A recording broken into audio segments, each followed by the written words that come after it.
Hey everybody, what's going on? I found some interesting information and I want to bring it on screen. I know that very many people may not be here, so this is something that I actually found on my own and it's public record, so there's nothing that can be done to me to get me in trouble. And they said fight CPS Child Protective Services, CPS false accusations. And it's crazy because this is something that we have been actually talking about, when people call and they make false allegations against other people and say that people are actually, abusing their kids or, you know, different things because they may be mad. And what was on my table was that I feel as though they should take away the anonymous caller, because if you take away the anonymous caller, it would definitely stop so many false calls from coming through and people having to go through a lot of madness that they don't need to go through. And so also, if you get a name, a face, an address, a phone number, then most people will be most likely ready to hang up. Like, nah, I'm not about to do that. I'm not trying to be recognized because what I'm about to do, I'm doing it to be spiteful. So these are some of the things that we were discussing in order to you know stop people from making false calls. And they stated that 80% of the phone calls that are made anonymously to CPS are actually false allegations towards a family member or someone that you probably got into a little spat with. Please forgive the background noise. It's kind of hot, so I got the door open, trying to cool off a little bit. But yeah, it will stop a lot of those false allegations. Also, it stated that 20% of the actual calls that come through are legitimate calls.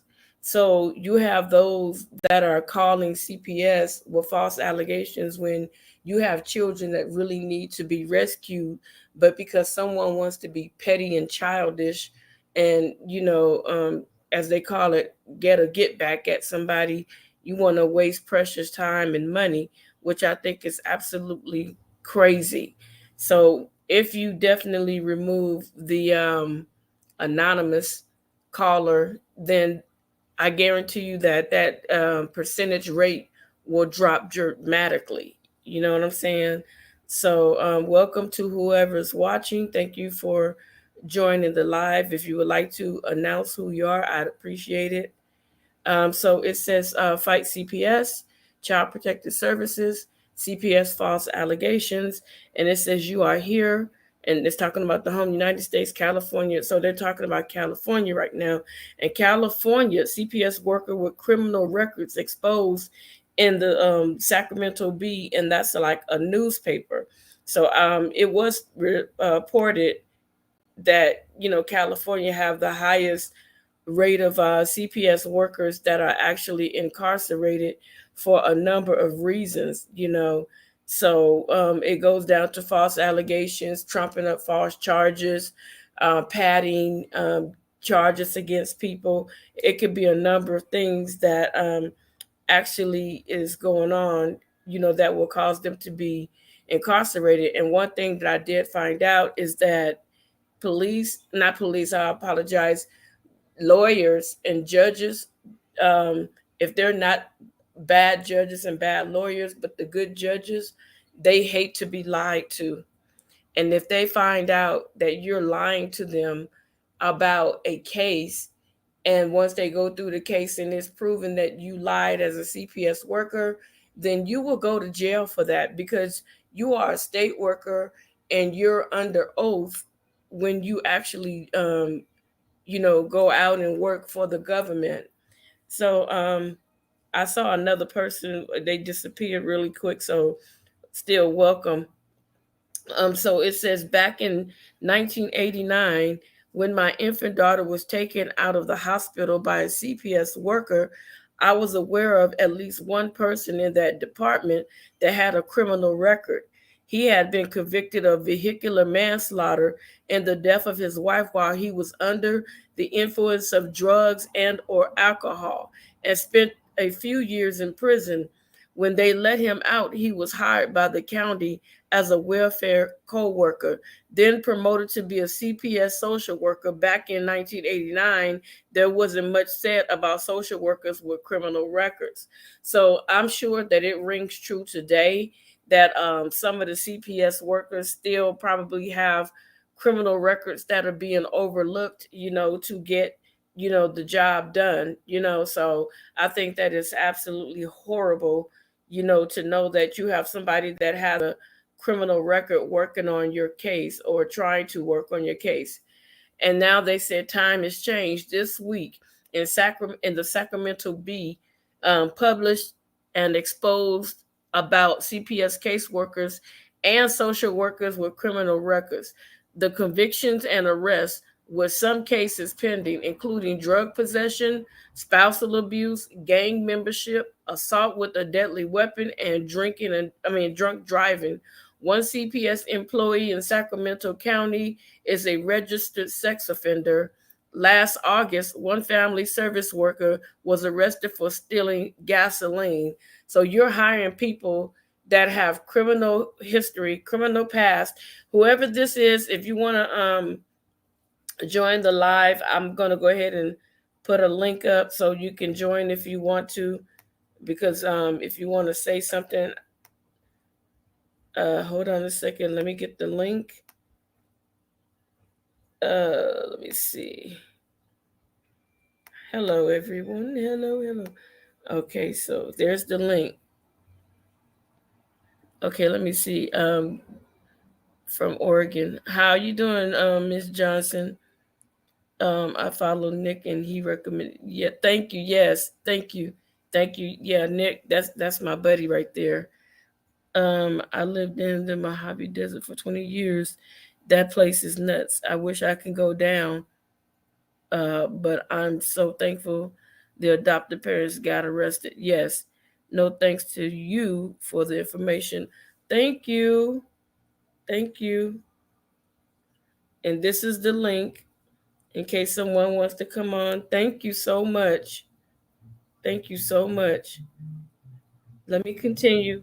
And then it says, find people to be deciding. Those are fine people wish to be deciding families decimate. And that to me is crazy in itself. Why would you allow somebody that has a criminal past, because they have criminal behavior, and of course they have a corruptive way about themselves, so you don't think that they're going to bring corruption, into that job place? And I say, and the person said, fire them all. That's the best thing that could happen. As much as I don't like the depression, I'm thrilled when I hear of CPS caseworkers losing their jobs. I want families to be safe again. The Sacramento Bee article, dozens in CPS have criminal records, by named Marjorie Lundstorm and Sam Stanston. This was published in March of 2009. So I was tripping out that this actually was something that took place. And it's crazy that, and somebody wrote something here, and this one they wrote in 2021. So I want to see who's on the stream with me before I continue. Okay, good TV. Oh, good, thank you. Oh, okay, thank you.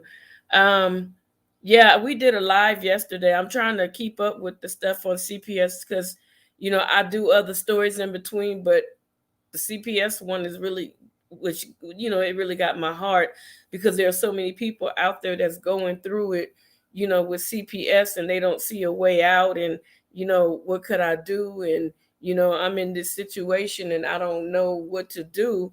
So there are plenty of things that we're finding out now that that we're finding out that if you know anyone that is, you know, that has been accused and CPS comes to their door with a police officer, according to your Fourth Amendment, your Fifth Amendment, your Sixth Amendment, and your 14th Amendment rights in the Constitution, you do not have to open the door to a CPS worker. You do not have to open the door, um, even if they have a policeman present with them. The best defense for you is if they say they're at your door, if you have any type of security recording system, anything that can record your interaction with the CPS worker and or the police officer, you can indeed record that. If they use any type of threats to you, that is against the law. They cannot use threats against you. They cannot tell you anything that is going to cause you to open the door under duress. They cannot make you open the door with fear or anything of that matter. If they do, they're not working with the laws that they're supposed to be working with. And if you have that information, you could definitely use that information against them, and they'll get in trouble. They'll get reprimanded, however they get reprimanded. So I went on to look and I was like, this is crazy that you have CPS workers that actually have a criminal record, you know. So it says in this person's writing says CPS in Sacramento kidnapped my tribe after I moved from California. um, my 13-year-old son didn't want to move, and his dad corroborated a abuse and neglect story with him to gain custody. All other children are crying to come home. None have marks, bruises, or scarring. CPS told me for over a month they weren't concerned about the allegations, and I had a runaway teen situation, but they waited for me to leave the state, headed to Texas to serve me via email for a non detained hearing. I was 40 minutes from Texas state line and was on Zoom for court, pulled over at a gas station. Judge Lindquist didn't allow me or my children to advocate for ourselves and ordered me to surrender my children to CPS based off of the falsified report CPS made. I continued to secure my new place in Texas, went into labor because CPS continually sent gun wielding agents to my door, which put me in a heightened state of extreme stress and duress. I delivered my baby and got a high $400,000 warrant on me because I couldn't surrender my children over the weekend. I was in labor. Because of the warrant, my dad flew to Texas to surrender my children, and they still have them now for over a month, claiming I'm still in an ongoing investigation. Altogether, now, this investigation has been over 3 months. CPS in Sacramento is also trying to get my newborn, even after the judge said he doesn't have jurisdiction over my baby. CPS committed perjury again by reporting that that I never moved away from California. I will protect my baby with my life. I feel remedial for being punked by fear and trusting CPS to do the right thing and return my clan to me once they could see they're not abused. CPS has lied and said my family didn't pass their background check when they never even called my family to get their ID information. This is all over government funding. It is obvious. So they make you fit their false narratives on paper to steal children. And CPS is dangerous for children. They're into child sex trafficking themselves. Also, melanated rich children make up 38% of foster youth, and they remain in CPS custody 3 times longer than other races. The pandemic has these adrenochrome drinkers and baby falkers, she's not trying to cuss, out with a vengeance since they couldn't go to school to snatch up children anymore. Communities and support of them are what's needed. CPS doesn't need to exist. Well, in a sense, I can agree with her, but in a sense, I don't. Okay, so here's another. I don't know what that is. Okay, this person, Michelle, says, and she shouldn't have put her phone number here. And this was in 2014. Please contact me at this number. I am the birth mother of two girls who have now been adopted, despite the allegations they made of molestation by a former foster father. These allegations were swept under the rug, and I need help with an appeal on behalf of father. And then they said, who complied, help me please. So these are just some of the stories that people wrote underneath what this lady has said. I feel that child services need more training due to the fact they don't know what's real anymore, because yeah, she didn't put the S there, what's real anymore. They think they know it all, but I find them very stupid. Rather, my kids be in the street than with services. So she said, I'd rather my child be in the streets with me. And let me see if anybody else checked in. I'm just reading along. I'm sorry. Hi, Quincy. How you doing? Salute to you, my brother. Salute to you. Yeah, I'm talking about this CPS stuff. It's real out here. You know, people are going through it with CPS, and they feel like they don't have any help. But I looked on and I said, I wonder how many CPS workers that are out here serving people and, taking children are actually in jail, because a few of them went to jail for dropping the ball out here in California. A lot of people, I was shocked that a lot of people haven't heard of the little boy called Gabriel Fernandez, and his parents tortured him until he demised. And so the CPS workers that were on the case, they saw all the signs of that little boy being, abused in a way which it is absolutely unheard of. They have his story on Netflix. They can see all the bruises. They can see that he was malnutrition. They can see that he had broken bones. They can see all this stuff, but they allowed that child to stay in the house, with his parents. And so, with that being said, the little boy came up deceased. So the judge was very, very angry. And so the judge had each and every one of them arrested. I don't know if they're going to get out of jail, but they dropped the ball on that little boy in the worst kind of way ever. No one should have to suffer and go through that kind of torture from anybody, you know. So this person says, she's responded to someone, says, thank you, Linda, for not only what you do, but most importantly for who you are. Of course, this burden should not rest on your shoulders. This is what government and judicial system is meant to do. They have the power and the means, but in the world of phantoms, too many of them may be like those around them, lose themselves for the gain of external power in whatever form. No excuse for their souls. If they know about these horrors, and that is when we come in, we have to present them with a choice. Give them our stories and facts. The choice is theirs alone. We may never know directly of where the seed we plant where the seed we plant have landed. But I'm sorry, my writing is so small, it is so tiny.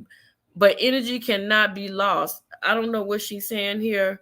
And she said the atmosphere at CPS office is general, is saturated and crystallized with hypnotic self-image, self-righteousness, and outright emotional and mental disorders.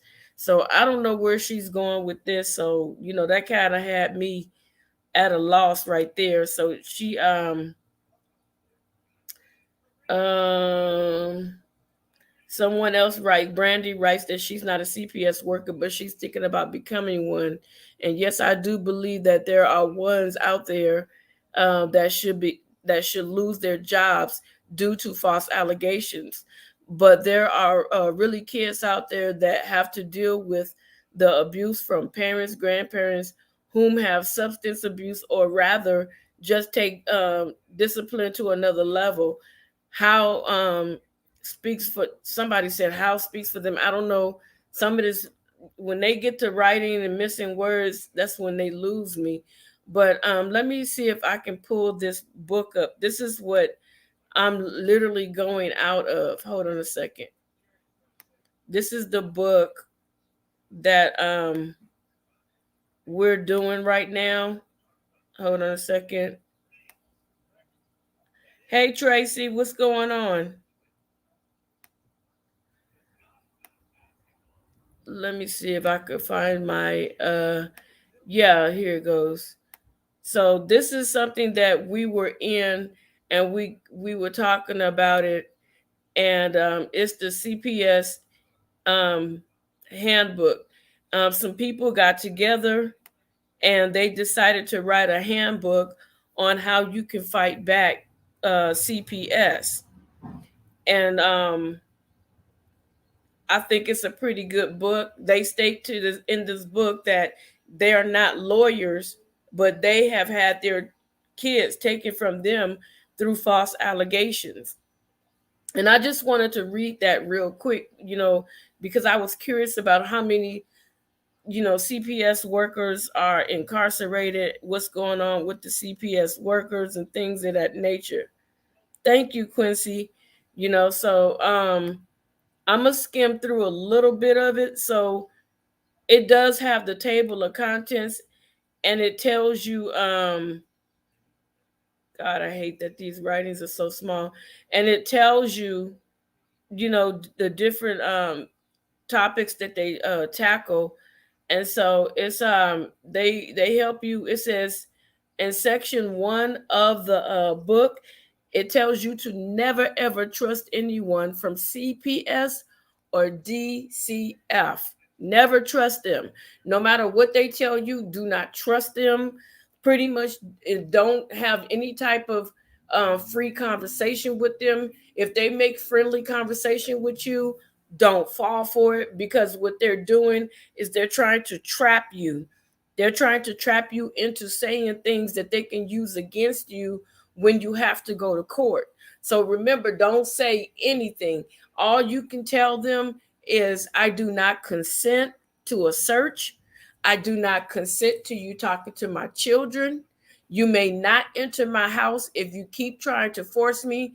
And like last call, I'm sorry, I called him last call. Air Force 5 was saying that I would have a recording device available, and with that recording device, I would be recording the interaction between myself, the CPS worker, the police officer, because I was explaining some of the stories that I actually read, where a lady, she was at home alone, and her husband, he did the overnight shift, so she stayed at home with the kids during the night.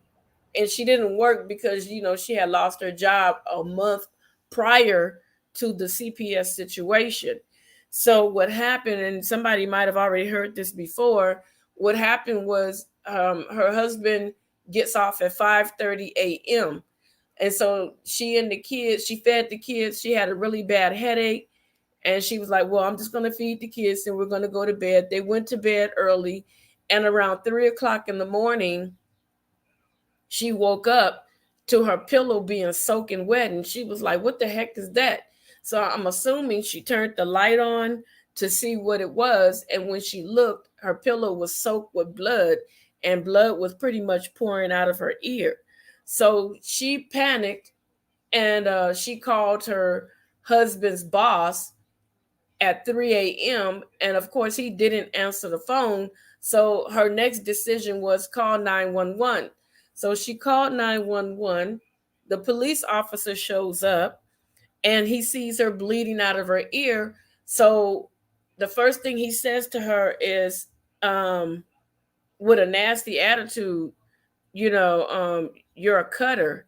And she's like, what? So he called CPS and told CPS that she cuts herself. And she showed him all her body parts where, cutters were, known to cut themselves. And so there were no cutting marks on her at all. So once CPS came in, they flashed their flashlights in her house. And she said, you could turn on the lights if you want to. So he began to say that she was a teen mother because she had a 6-year-old and a 3-year-old. And he began to just say all kinds of untrue things. So the CPS worker, when they went to court, the CPS worker pretty much lied and said that the woman husband left her when it wasn't true. The man worked until 5 o'clock in the morning. They said that there was no food in the house, when she explained that by the time the kids wake up, the house will be filled with food. And she said, I couldn't understand why it was so important for me to have food for the kids to eat when these hours kids are sleeping. And so she told them, well, by the time they wake up in the morning, they would have food to eat, their choice of whatever.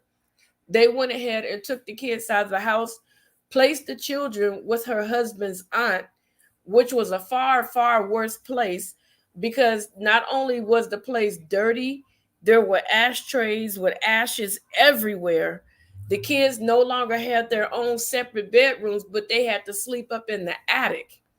And people were running in and out of the house, and the aunt didn't know who was coming in and out. People were constantly coming in and out all day.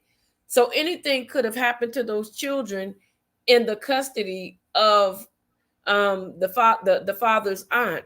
So long story short, the girl's father passed away and he ended up leaving her an inheritance.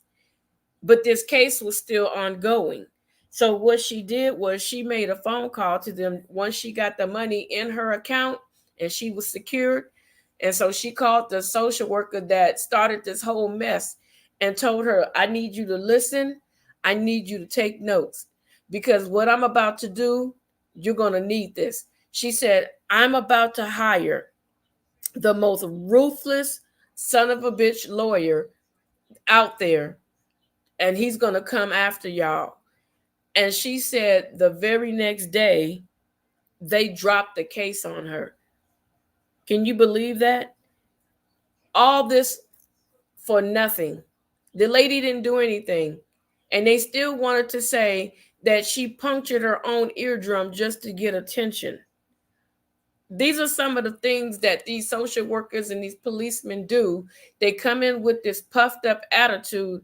And I wish Last Call was here, because he was an officer for years and he could tell you some of the things that actually went on. So keep up the good work. Thank you. Yeah, that is crazy, Quincy. That is absolutely crazy. They could come into your house and say whatever, and it's almost like their word is against yours. That's why, Air Force 5 said, if you ever know anybody that encounters them, to make sure that you have some type of recording device so that they can't lie. Section 2, are all CPS workers in the United States subjected to the 4th and the 14th Amendment? Yes, they are. Absolutely, they truly are. Section 3, the 4th Amendment, impact on child abuse investigation. So, Section 4, when is consent not consent? Section 6. Oh, I forgot one thing. My bad. I forgot one thing in that story. So the lady let the CPS worker in, which was totally a violation, and she could have absolutely sued. I forgot one thing. The little, you know what? Never mind. Never mind. Let me continue to read. I'm sorry. Section 6, they didn't have a 5. I don't know what happened. Maybe it was a misprint. But section 6 6, do children have legal standings to sue CPS for their illegal abduction from their home and violating their Fourth and Sixth Amendment? Yes, they do. They absolutely do. They have rights to sue. So you can actually, on behalf of your child, sue CPS.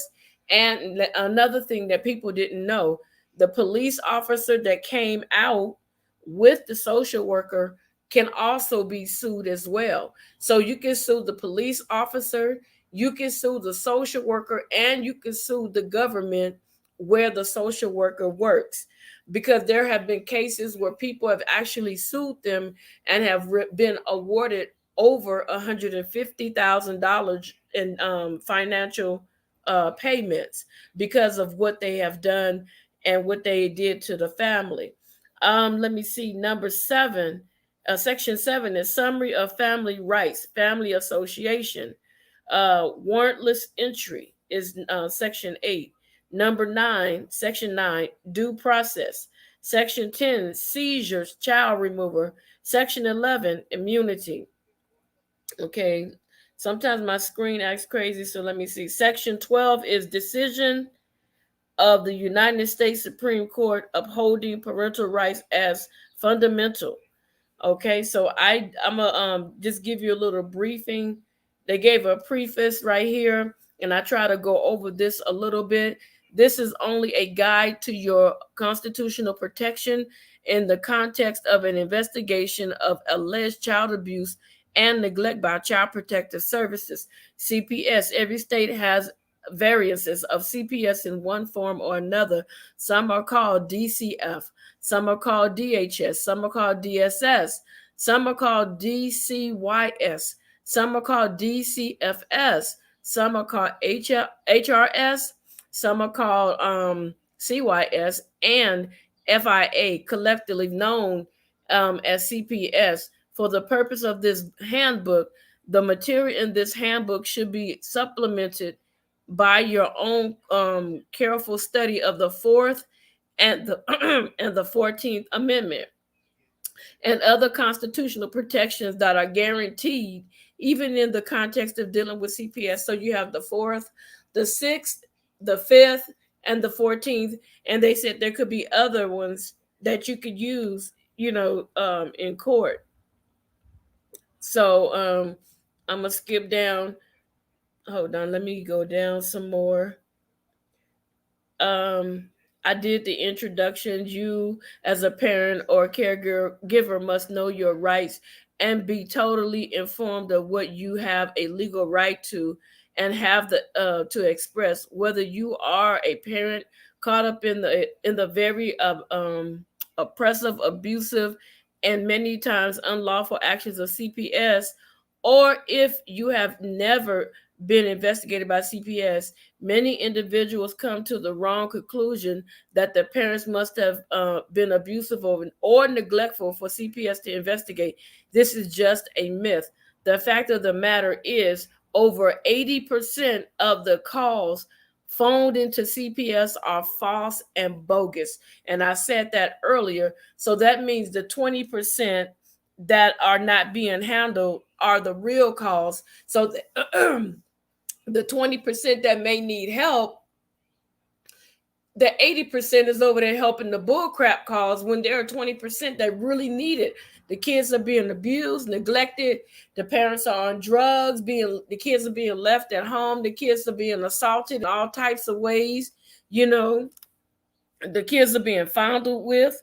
Let me see. She said the stuff CPS do, they need to have it happen to them, have their kids unlawfully removed. That's true. And I was saying in the very beginning, when I first started this whole journey, I asked a question. I said, for a CPS worker, and I would love to find a CPS worker and ask them, how would you like it if you're at work and you're a part of the reason that someone's kid has been removed out of their home, and you show no mercy, and you have all these resources at your fingertip, everything that you can imagine to complete your job. So your daughter, who is 19 years old, is out with your grandbaby. And so your grandbaby is screaming and hollering, and the mom is holding the baby's arm, telling the baby, no, you can't have that. We don't have enough. But because the person is concentrating more on the baby screaming and pulling away, and it seems violent to me, and I call that Gladys Abner. If you guys know who I'm talking about, that's that nosy neighbor of Samantha Stevens on Bewitched. Every time she do something, she's running to her husband screaming, Abner, Abner, because she's so nosy.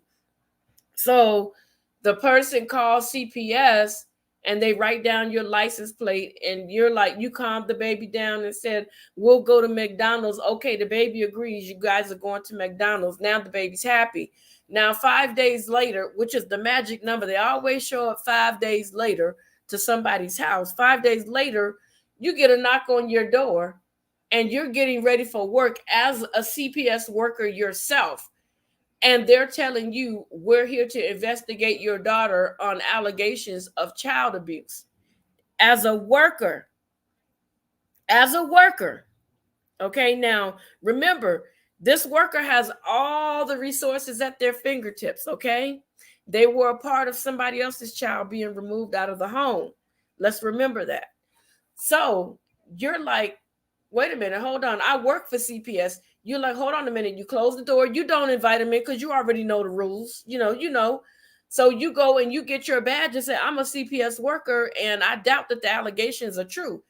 And the CPS worker, let's not say from the same office that you work. Let's say it's from the same office you work. So they're telling you, we want to talk to your daughter. And you're like, wait a minute, I know the rules. No, you're not talking to my daughter. You're not doing anything. Now that you have done that, you tell your daughter, don't open the door. Matter of fact, don't even leave out the house until I can obtain information. I will call you and let you know what's going on. Okay, you guys are riding with me on this? Let me know if you're riding with me on this. So you get to work. You go to your supervisor. You sit down with your supervisor and tell them what took place. And your supervisor's like, so yeah, I'm aware of the call that came through, and just like with any other case, we have to do our job. We have to go out and we have to investigate and find out if the allegations are true. But the person that called in literally gave their phone number and a name, and you are not allowed to work on this case. You guys are riding with me on this? Y'all still with me? You're not allowed to work on this case. So we're going to have somebody else work on this case, but we got your back. So you're sitting there and you're trying to go through all this stuff to try to push this along to make it work. And come to find out, guess what?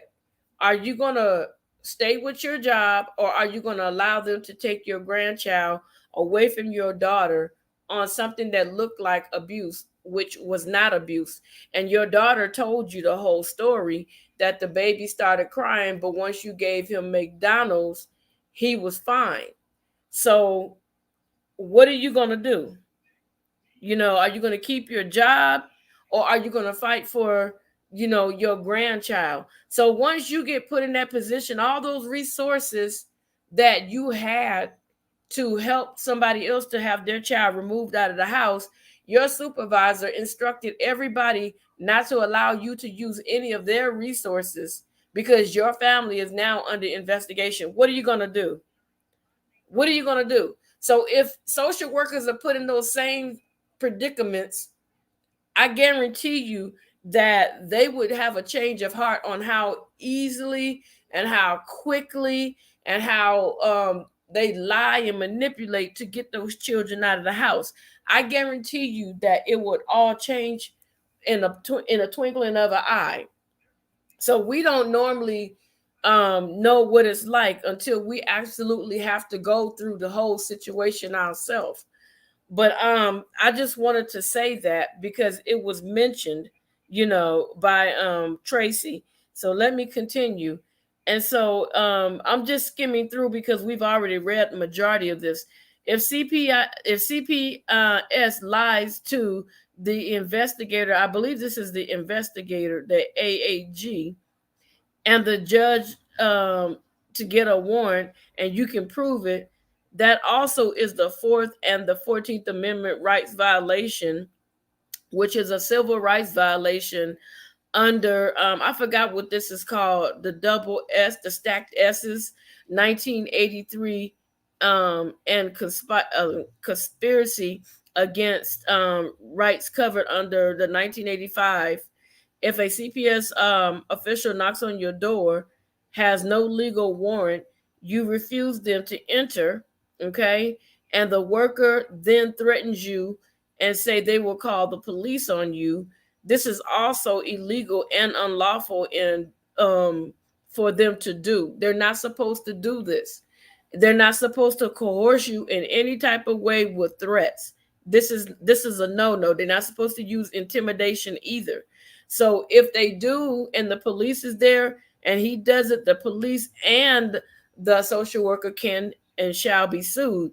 The police officer cannot even stick his foot in the door and hold your door open, if you're telling them that you don't want to talk to them. If you open and you try to close it, they getting a call, be right back. Okay, if the police sticks his foot in the door and forces your door to stay held open, that's also against your constitutional rights.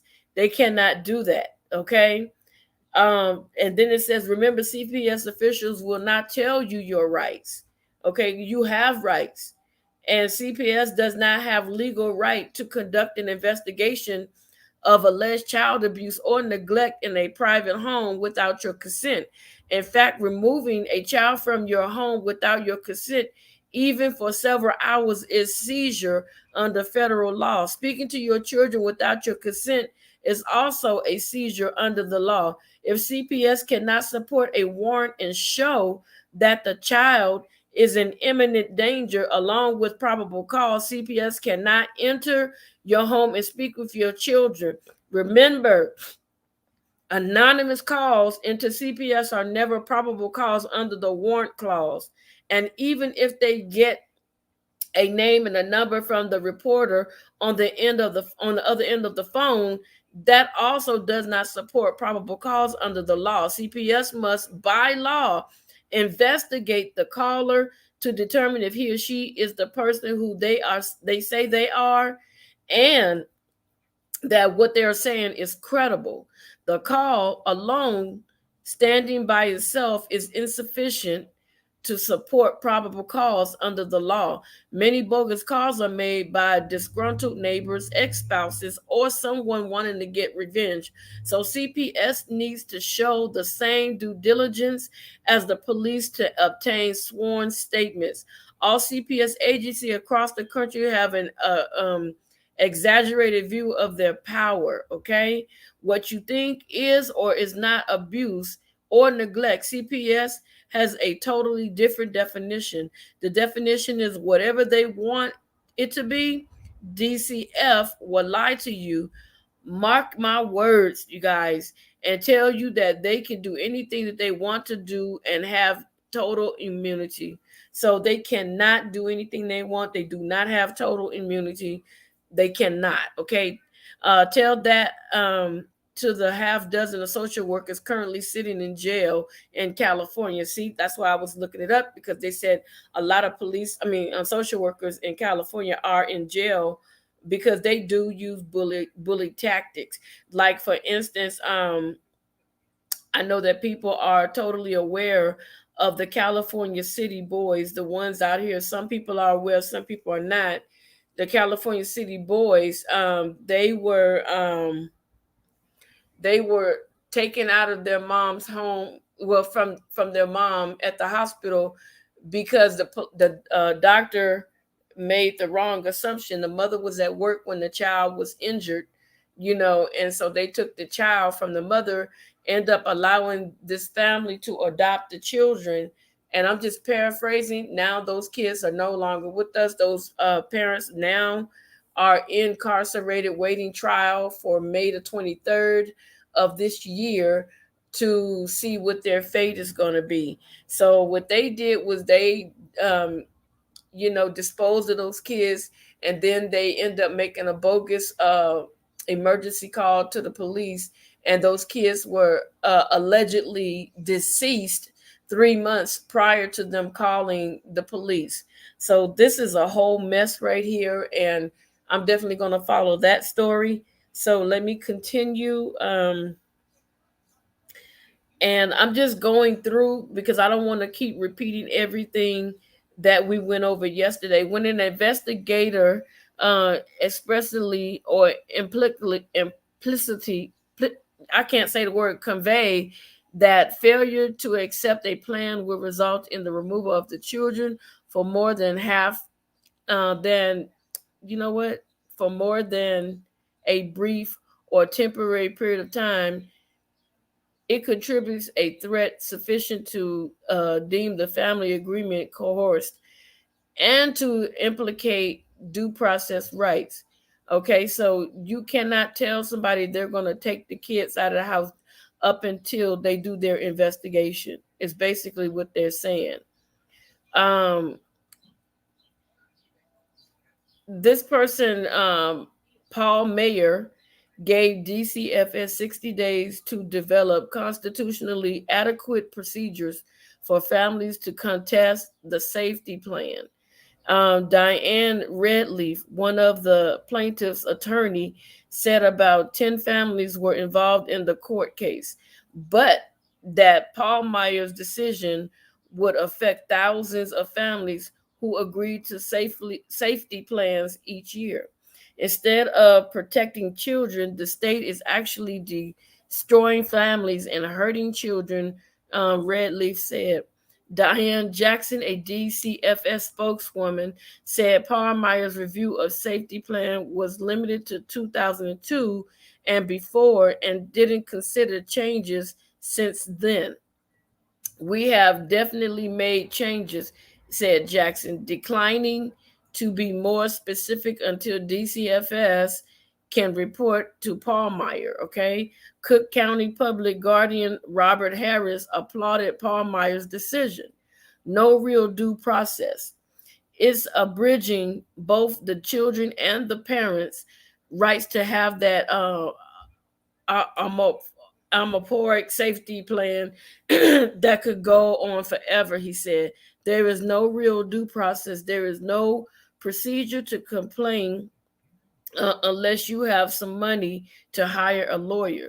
This is the second significant ruling by Paul Meyer to go against DCFS, stemming from the same lawsuit.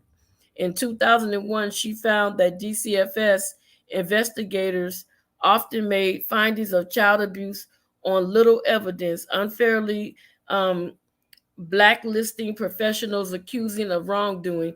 The judge extended new protections to teachers, daycare providers, nannies, social workers, and others who work directly with children. Those protections are intended to keep the falsely accused from losing their job. Wow, this is something else. It's a whole lot of stuff in here. Let me continue. As part of assessing whether a child is in danger, DCFS specialists determine whether one or 15 safety factors is present, including a household member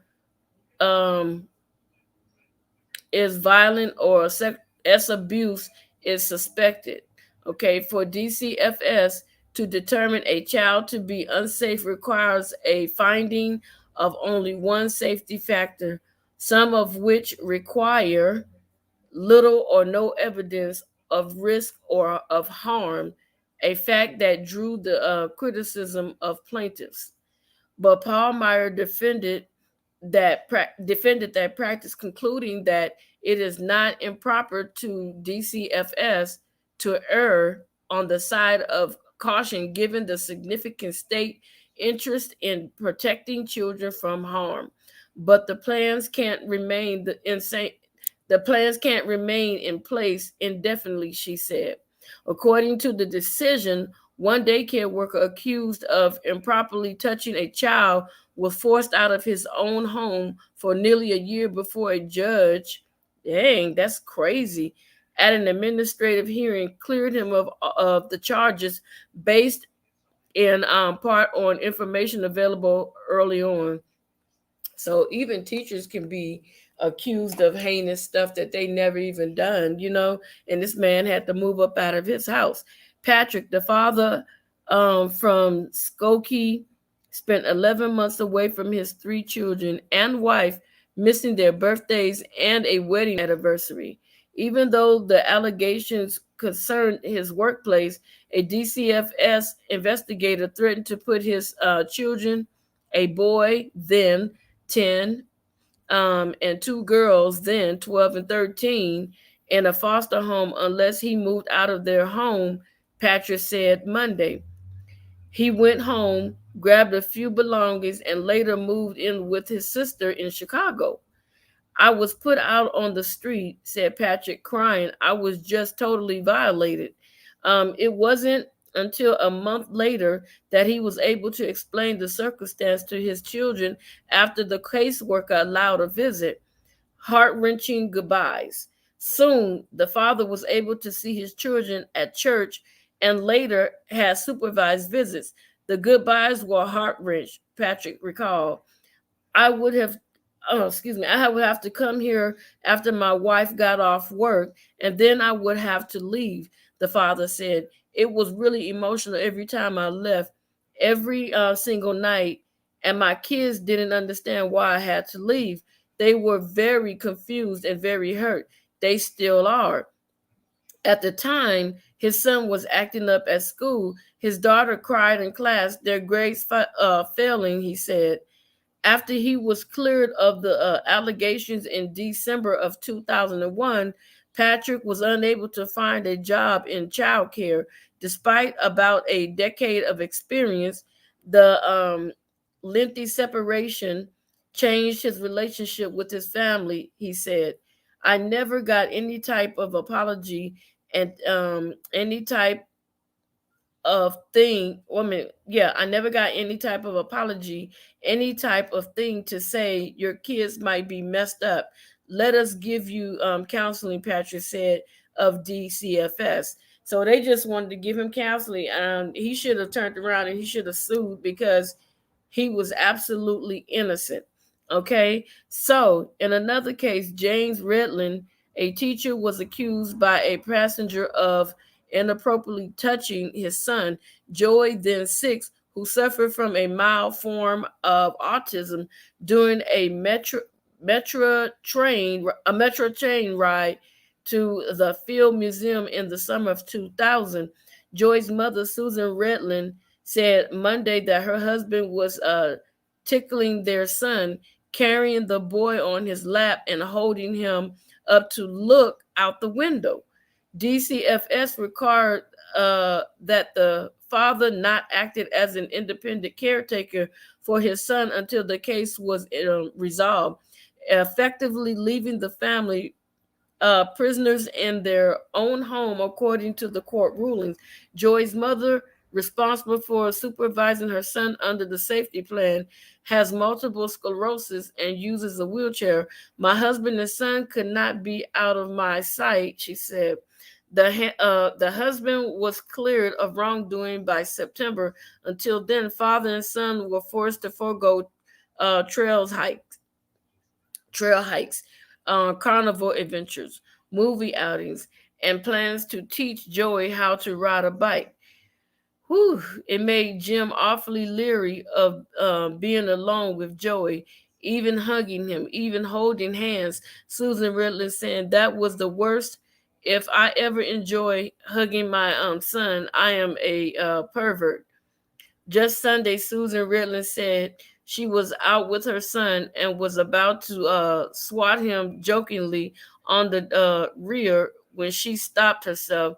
I did not do that, she said. What if someone is watching? So you got all kinds of stuff that's going on with this father, two teachers that did absolutely nothing. Hey, what's up? All right, thank you. Thank you guys. Yeah, it's crazy out here. You can't, like, if you're hugging your child, they're trying to say you're a pervert or something, or you're doing something inappropriate with your own child. This is your child.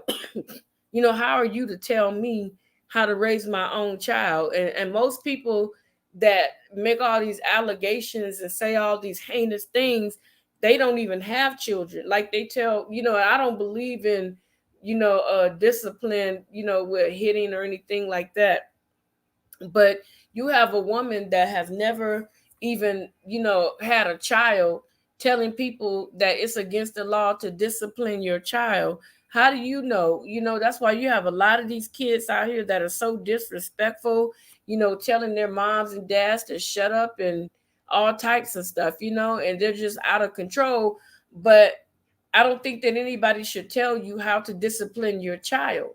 I'm not saying that you jump on your kid and hurt your kid. That right there, you should never do. You should never hit your kid in anger. You should never do anything when you have rage and anger in you. So yes, the giveaway is coming soon. Yes, it is. Y'all stay tuned. Yes, indeed. And let me continue with this. Yes, it is. What's up, Nick? What's up? What's up? So yeah, let me see. I read section 2 yesterday. I had a couple of people with me yesterday, and it says for section 2 it says always get a business card from the social worker. You know, and this part right here pretty much to me, let me see. I think this has to do, hold on. Yeah, they're talking about how like the families are homeschooling, and the social workers are coming out because somebody might have heard the kids at home during regular school hours, but they're not understanding that these kids were being homeschooled. So when you got homeschooling, there is a program that you sign up for, and they have this HSLDA lawyer that can talk to the social worker if someone was to call, a social worker on you, CPS on you, and they can pretty much go to bat for you.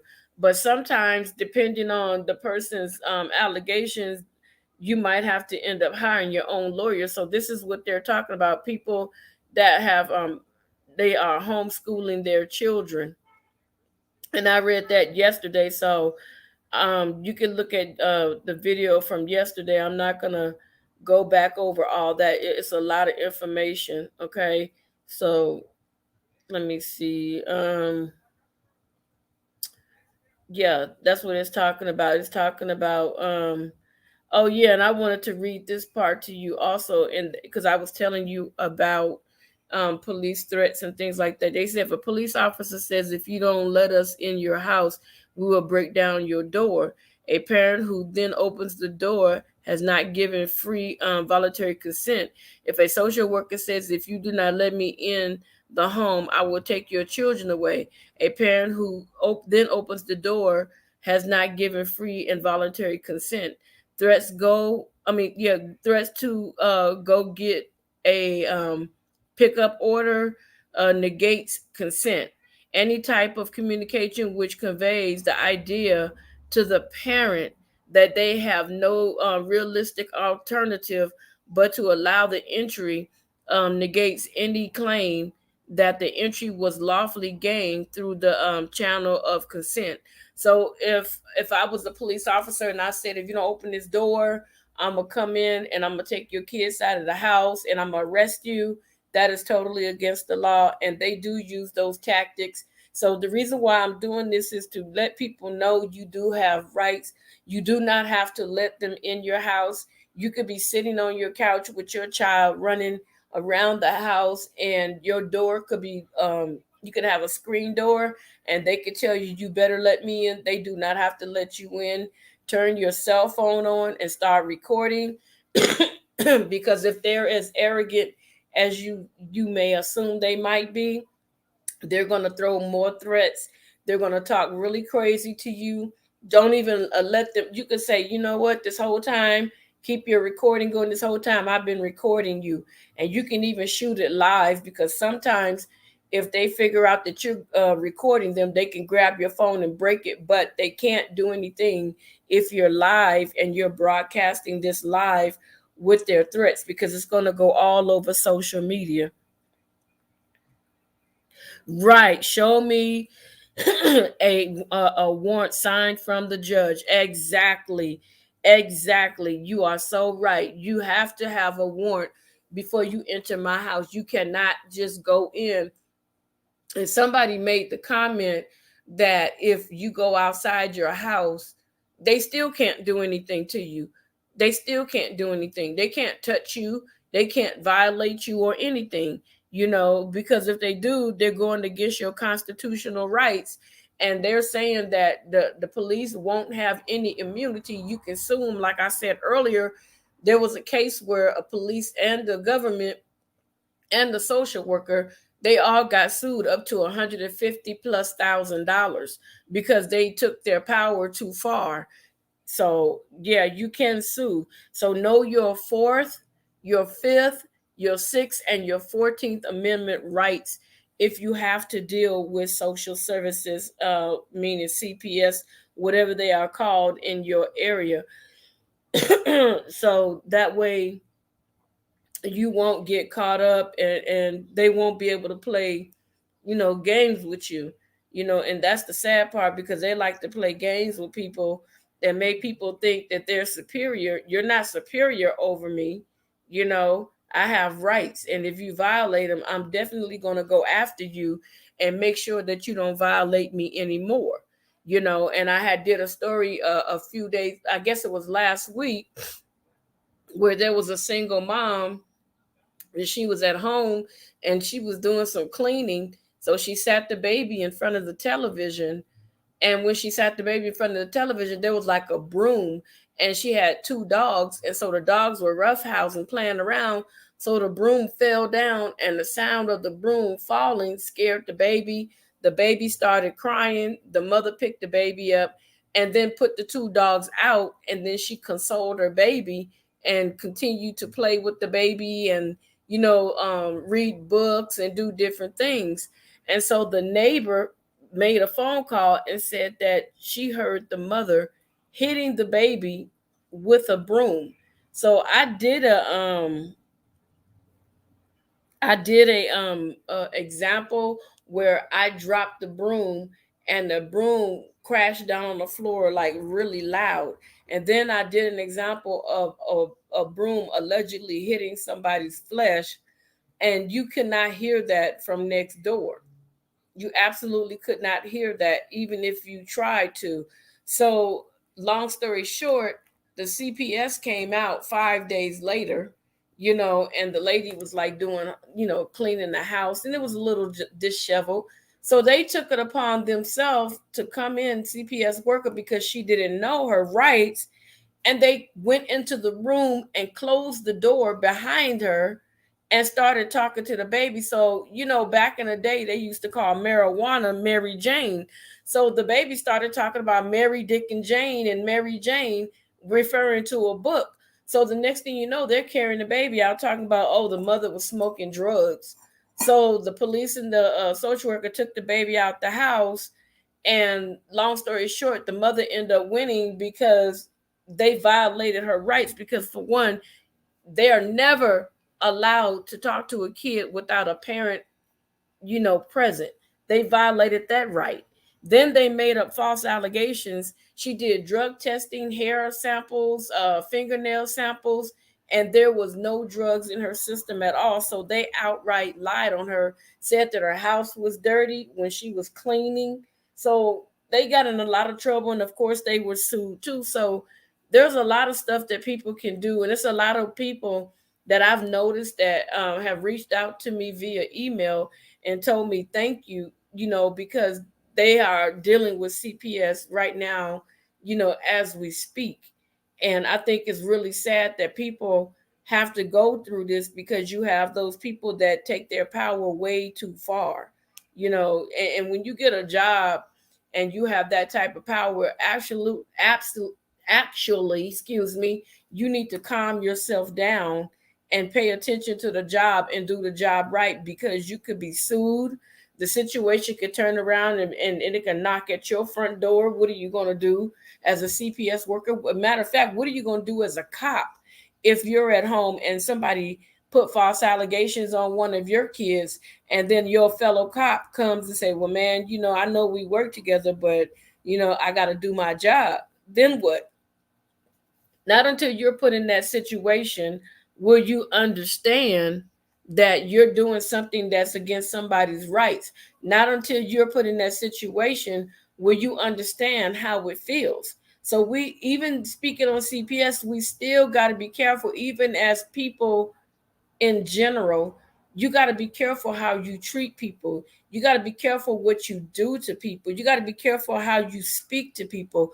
You don't know what effect you can have on a person if you do something to them. You don't know what they will do. You have some parents that will fight with CPS, and that was the main reason why they started allowing the police to come out with the CPS worker, because you have those parents that will fight. They will put the boxing gloves on and be ready to go toe to toe. And I'm not in any way condoning violence, but I'm saying this is something that's a reality.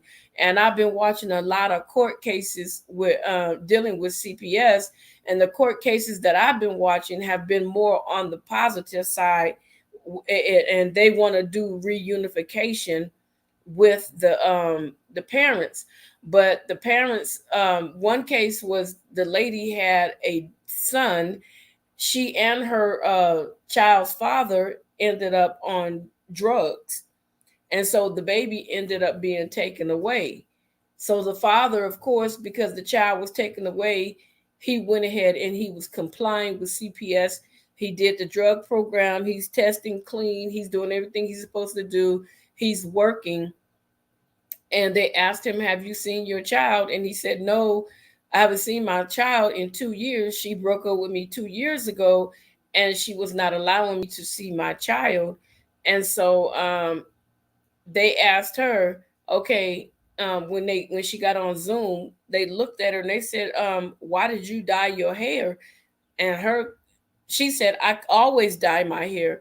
And they said, no, you don't. So what they do is, in order not to have to get a hair follicle sample, they will dye their hair or they'll get their nails done so that they don't have to test and see. You can stay clean for like 3 months, but you can start, smoking again or whatever, and your hair starts to grow. That new growth, not in 3 months, but that new growth that comes out of your hair is going to tell whether you've been smoking or not. But that old hair may have some of the drugs still in it. Everything comes out of your hair, your nails, yeah, tears, whatever. So she tried to outsmart them. So they gave an order that she's not allowed to get her hair done. She's not allowed to get her nails done. She's not allowed to do anything to alter herself for the next few months, so that they can get a hair analysis sample and get a nail sample to see if she has indeed been complying, being sober. So then they asked her, well, can you walk across town, to do a drug test? And she started making up every excuse in the book. And so they said, you know what? Once they ended the Zoom call, they decided that they felt everybody, it was like 12 people working with the court, plus the father and the mother. So that was like 14 in total. They were like, you know what? I think that she's still using, because she's making up yeah, yeah, yeah. She's you try download. Yeah, I did do tube buddy, but I don't know how to work it, Nick. But it's crazy because the dad, he started working and getting his life together, and so he ended up getting a good job where he's making good money. But because of the money, hold on a second, find out what words are trending in that thing. Okay, I could do that. I could do that. Yeah, so he ended up getting his child support lowered to $150 a month because they want him, because he's actually following the program. They want him to get custody of the kid. So we'll see how that works out. They're going to continue to test him, and they pretty much have given up on her because she doesn't seem like she wants to comply or follow the rules. So yeah, take time, get used to it. Okay. Okay, Nick, I can do that. I can do that. I can definitely do that. And this is the person here, Nick from Insline We Trust. This is the person that has been showing me the ropes, and I highly appreciate him so much. I highly appreciate him. Thank you so much. So, with that being said, I just wanted to come along real quick, you guys, and just throw a little something out, and I'm gonna don't mean to interrupt. No, no, no, no, no, no, no, no, no. No, you didn't interrupt. No, no, you didn't interrupt. Any kind of if I told you I wanted you to teach me the ropes, so this is not an interruption at all. Anything that you say is not an interruption to me, so please don't take it that way. So I just wanted to throw a little bit of something out there. It's good to see stats of videos. Uh-huh. Hold on a second. It says it's good to see stats of videos, other videos, your old videos, and new. Remember when I told you had like 2,000 people? Uh huh. Right. Right. Yeah, I remember. Yep. Mm-hmm. Are you gonna be going live, Nick?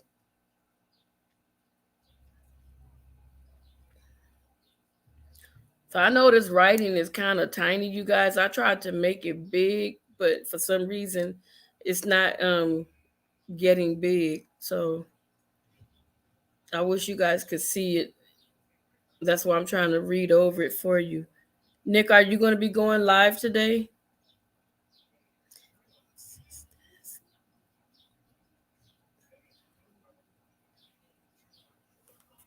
Hold on. Because these topics can attract a lot of views. You just need to attract views. Optimize search.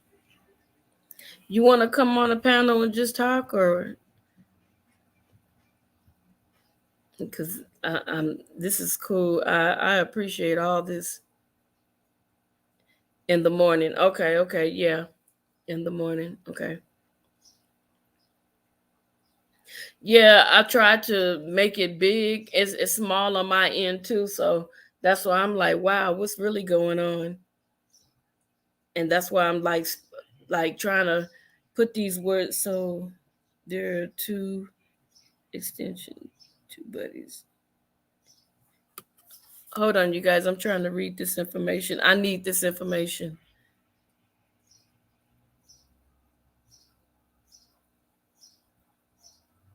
Okay. Yeah, yeah, I definitely will join. I definitely will. Yeah, I've been checking in on your Discord, and I guess I got bad timing because when I check in, there's nobody there. So, I've been checking in, trying to, make sure you see me there. Yeah, I'm loving those videos that you putting out too. They're absolutely amazing.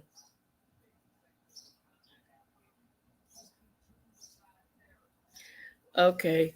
So, you guys, I just wanted to bring that quick story to you and do a little recap of yesterday. Um, and I'm going to go ahead and end this live. And I want to say thank you to Quincy. I want to say thank you to Tracy. Let me see. I got another person I want to say thank you to. I want to thank you. Hold on. Hold on. Hold a minute. Wow. Ms. Johnson, I want to say thank you for joining the live. I appreciate you guys for coming through. Yeah. Yeah, I'm like 3 hours behind y'all. Yep. 3 hours behind y'all. So I'm always gonna miss something. I'm gonna always miss something. So I want to thank everybody for joining the live. I appreciate your time. If it wasn't for you, I wouldn't be able to do this. Thank you, Nick. Thank you, Quincy. Thank you, Tracy. Thank you, Miss Johnson. Thank you so much. Huh? Yeah, I just. Oh,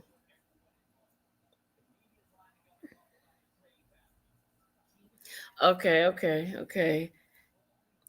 A lot of people use it. You can even search it. Okay, I'm gonna do that after I end this live. I'm gonna do that. I'm about to end this live right now, and I'm gonna start looking around and searching for ways. So, you guys, with that being said, make sure that you stay connected to Inslime We Trust News. You know, it will tell you how. Right, right. God bless you too. Thank you so much, you guys, for joining this live. I appreciate you. Those that are going to be watching my live in the future, thank you so much for taking the time to look at my live. I appreciate you guys. And until next time, you guys have a great one and be safe out there. Talk to you. Bye.